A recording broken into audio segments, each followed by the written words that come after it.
Hi hello ಎಲ್ಲರಿಗೂ ನಮಸ್ಕಾರ. ಇವರ ಹೆಸರು ಕೆವಿನ್ ಕಾರ್ಟರ್ ಅಂತ. ಇದು ಒಂದೊಂದು ಫೋಟೋದಿಂದ ಅವರು ಪುಲಿಟ್ಜರ್ ಅವಾರ್ಡ್ ಎಂಬ ಪ್ರಶಸ್ತಿ ಪಡೀತಾರೆ. ಅಷ್ಟೇ ಅಲ್ಲದೆ ವರ್ಲ್ಡ್ ಟಾಪ್ ಬೆಸ್ಟ್ ಫೋಟೋಗ್ರಾಫರ್ ಎಂಬ ಪ್ರಖ್ಯಾತಿ ಕೂಡ ಪಡೀತಾರೆ.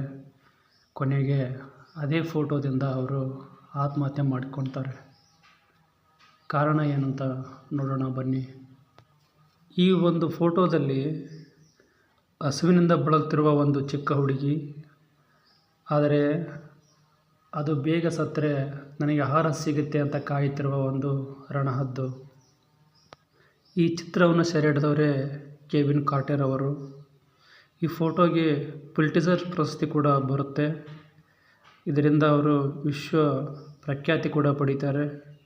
ಆದರೆ ಒಂದು ಫೋಟೋದಿಂದ ಹಲವಾರು ಚರ್ಚೆಗಳು, ವಿವಾದಗಳು ಬರ್ತವೆ.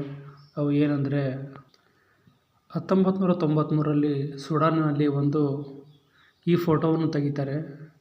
ದಕ್ಷಿಣ ಆಫ್ರಿಕಾದಲ್ಲಿ ವಾಸಿಸುತ್ತಿರುವ ಯುವ ಫೋಟೋಗ್ರಾಫರ್ ತಮ್ಮ ಜೀವನದಲ್ಲಿ ಅನೇಕ ಚಿತ್ರಗಳನ್ನು ತೆಗೆದುಕೊಂಡಿದ್ದಾರೆ. ಅವು ಇತಿಹಾಸದಲ್ಲಿ ದಾಖಲಾಗಿವೆ. ಆದರೆ ಇದು ಒಂದು ಚಿತ್ರ ಅವರ ಹೆಸರನ್ನು ವಿಶ್ವಶ್ರೇಷ್ಠ ಛಾಯಾಗ್ರಾಹಕರಾಗಿ ಸೇರಿಸಿತು. ಅನೇಕ ಪ್ರಶಸ್ತಿಗಳು ಬಂದವು. ಆದರೆ ಈ ಒಂದು ಚಿತ್ರ ಅವರ ಜೀವನದಲ್ಲಿ ಹಲವಾರು ವಿವಾದಗಳಿಗೆ ಕಾರಣವಾಯಿತು. ಕೆವಿನ್ ತೀವ್ರ ಖಿನ್ನತೆಗೆ ಒಳಗಾದರು. ಈ ಚಿತ್ರದ ಹೆಸರು ರಣಹದ್ದು ಮತ್ತು ಪುಟ್ಟ ಹುಡುಗಿ ಅಂತ. 1993ರಲ್ಲಿ ಮಾರ್ಚ್ ಸುಡಾನ್ನಲ್ಲಿ ಗ್ರಾಮದ ಬಳಿ ಆಹಾರ ವಿತರಣಾ ಕೇಂದ್ರಕ್ಕೆ ಭೇಟಿ ನೀಡಿದರು. ಆ ಸಮಯದಲ್ಲಿ ಸುಡಾನ್ನಲ್ಲಿ ಗೃಹಯುದ್ಧ ಮತ್ತು ಕ್ಷಾಮದಿಂದ ಲಕ್ಷಾಂತರ ಜನರು ಆಹಾರಕ್ಕಾಗಿ ಹಂಬಲಿಸುತ್ತಿದ್ದರು.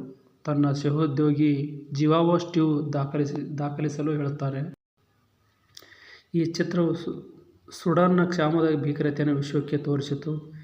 ಈ ಚಿತ್ರ ಇಡೀ ಆಫ್ರಿಕಾದಲ್ಲಿ ಹಸಿವನ್ನು ಜಗತ್ತಿಗೆ ಬಹಿರಂಗಪಡಿಸಿತು. ಮುಂದೆ ಈ ಫೋಟೋಗೆ 1994ರಲ್ಲಿ ಪುಲಿಟ್ಜರ್ ಪ್ರಶಸ್ತಿಯನ್ನು ನೀಡಲಾಯಿತು. ಆದರೆ ಕೆವಿನ್ ಕಾರ್ಟರ್ ಅವರು ತನ್ನ ಸ್ನೇಹಿತರ ಮರಣದಿಂದ ಇನ್ನಷ್ಟು ಖಿನ್ನತೆಗೆ ಒಳಗಾಗ್ತಾರೆ.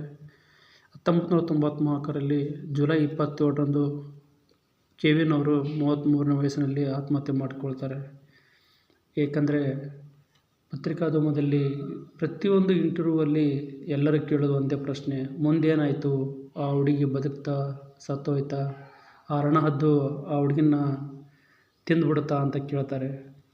ಅವರು ಹೇಳ್ತಾರೆ, ಇಲ್ಲ ನನಗೆ ಟೈಮ್ ಆಗಿತ್ತು, ಫ್ಲೈಟಿಗೆ ಟೈಮ್ ಆಗಿತ್ತು, ಹಾಗಾಗಿ ನಾನು ಅಲ್ಲಿಂದ ಹೊರಟುಬಿಟ್ಟೆ, ಮುಂದೇನಾಯಿತು ಅಂತ ಗೊತ್ತಿಲ್ಲ ಅಂತಾರೆ. ಪ್ರತಿಯೊಂದು ಇಂಟರ್ವ್ಯೂ ಎಲ್ಲೇ ಹೋದರೂ ಇದೇ ಕೇಳ್ತಾ ಇರ್ತಾರೆ. ಅವರು ತುಂಬ ಮಾನಸಿಕವಾಗಿ ಖಿನ್ನತೆಗೆ ಒಳಗಾಗ್ತಾರೆ. ಒಂದಿಷ್ಟು ಮಾಧ್ಯಮದವರು ತಮ್ಮ ಸ್ವಾರ್ಥಕ್ಕಾಗಿ ಆ ಹುಡುಗಿನ ಉಳಿಸ್ಬೋದಿತ್ತು, ತಮ್ಮ ಸ್ವಾರ್ಥಕ್ಕಾಗಿ ಫೋಟೋ ಮಾತ್ರ ತೆಗೆದುಕೊಂಡು ಬಂದರು, ಮುಂದೆ ಏನಾಯ್ತು ಅಂತಲೂ ಗೊತ್ತಿಲ್ಲ ಅಂತ ಹೇಳ್ತಾ ಇದ್ದಾರೆ. ಇವರು ಸ್ವಾರ್ಥಕ್ಕಾಗಿ ಬಳಸ್ಕೊಂಡ್ರು ಅಂತಂದು ಈ ಥರ ವಿವಾದಾತ್ಮಕ ಹೇಳಿಕೆ ಹೇಳಿ ಅವರಿಗೆ ಮಾನಸಿಕ ಖಿನ್ನತೆ ಒಳಗಾಗ್ತಾರೆ. ಅಷ್ಟೇ ಅಲ್ಲದೆ ಅವರ ಸ್ನೇಹಿತನ ಕಳ್ಕೊಂಡವರು ಇನ್ನಷ್ಟು ಮಾನಸಿಕ ಖಿನ್ನತೆ ಒಳಗಾಗ್ತಾರೆ. ಇದರಿಂದ ಬೇಸತ್ತು 1994ರಲ್ಲಿ ಜುಲೈ 27ರಂದು ಆತ್ಮಹತ್ಯೆಗೆ ಶರಣಾಗ್ತಾರೆ. ಅವರು ಎಷ್ಟೋ ಸಲ ಅವರಿಗೆ ಅನಿಸ್ಕೊತ್ತಂತೆ, ಹೌದು ನಾನು ಆ ಹುಡುಗಿನ ಕಾಪಾಡಬೇಕಾಗಿತ್ತು, ನಾನು ಹಾಗೆ ಬಂದುಬಿಟ್ಟೆ ಅಂತ ಅವ್ರಿಗೆ ಮನಸ್ಸಿಗೆ ಭಾಳ ನೋವು ಮಾಡಿಕೊಂಡು ಆತ್ಮಹತ್ಯೆ ಮಾಡ್ಕೊಳ್ತಾರೆ. ಆದರೆ ಅದೇ ಫೋಟೋವನ್ನು ಹಿಡ್ಕೊಂಡು ಹುಡುಕುತ್ತಾ ಹೋಗ್ತಾರೆ ಬೇರೆದವರು. ಆದರೆ 2011ರಲ್ಲಿ ಆ ಮಗು ಒಬ್ಬ ಹುಡುಗ ಎಂದು ತಿಳಿದು ಬಂತು. ಅವನು ಬದುಕಿದ್ದಾನಂತೆ ಗೊತ್ತಾಗುತ್ತೆ. ಆದರೆ ವಿಧಿಯಾಟ ಕೆವಿನ್ ಅವರೇ ಇರೋದಿಲ್ಲ. ಇವತ್ತಿನ ವಿಡಿಯೋ ಇದಾಗಿತ್ತು.